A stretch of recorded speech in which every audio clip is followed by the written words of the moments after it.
Hi guys, welcome back for our daily practice questions. It is day 337, and as always, I like to first start with my introduction and disclaimer before getting started with our questions for today. So, for those of you who are familiar with me, hey y'all. For those of you who are new here, welcome, welcome, welcome. I am Dr. Brittany Weinstock, a family nurse practitioner and the founder and CEO of the Nursing Studio.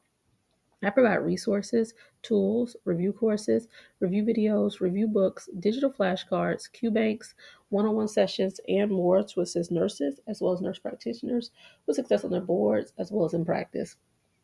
I've been doing this since 2015, assisting nurses and nurse practitioners internationally with exam success. But y'all know my disclaimer and reminder is that we know there's no absolutes in medicine. We treat on a patient by patient basis, and any of the questions that you see here, I have designed and created based on the current guidelines that are being tested on the ANCC as well as AANP exam. Now, any of my videos where I'm teaching on things that we currently do in practice, I will always say that so there's no confusion. So, with that being said, let's get into question number one for today. But before we get started, don't forget to hit the subscribe button so you're not missing any of my videos. And if you would like to gain access to my NP Test Success Toolkit, it is free and linked in the description. My website is also linked in the description and it houses all of the resources that I do offer.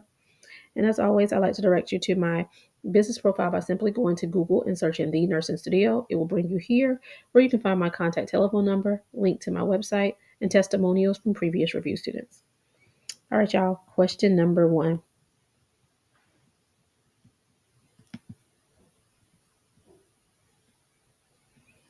A 54-year-old woman has the following labs from her annual exam. Her fasting glucose is 132 milligrams per deciliter. A1C is 6.7%. She denies any polyuria or polydipsia. What is the correct interpretation? Is it A, a normal glucose metabolism, B, prediabetes, C, type 2 diabetes, or D, a need to repeat fasting glucose before diagnosing? Take a moment and tell me what you got. All right, y'all, I always recommend reading the stem of the question first as it allows you to slow down to ensure you're answering what is even being asked of you. So here the stem of the question states, what is the correct interpretation? So that's another form of what is the diagnosis, right? So let's look at the assessment findings. So we have a 54-year-old female. She's having her annual exam, so we're just looking at the labs. Fasting glucose is 132. A1C is 6.7%. Both of these are elevated. The fasting glucose exceeds that 126 range, and the A1C is greater than that 6.5% also. So with this, when you have two values of the diagnosis criteria for type 2 diabetes that are positives, you can move forward with the diagnosis. So C, type 2 diabetes is your answer.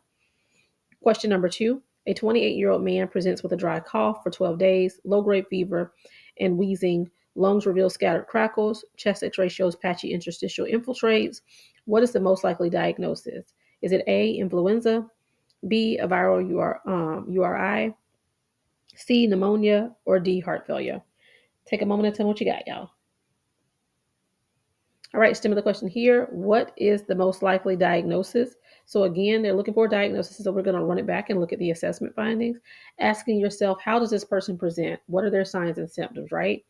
So we have a 28-year-old man who presents with a dry cough. It's been ongoing for 12 days, has a low-grade fever, wheezing, lungs have scattered crackles, and the chest x-ray shows infiltrates. This is classic, y'all, for pneumonia. C is your best answer. And that chest x-ray is that gold standard diagnostic when it shows those patchy infiltrates for your pneumonia. All right, question number three. A 29-year-old woman presents with weight loss, heat intolerance, tachycardia, and tremor.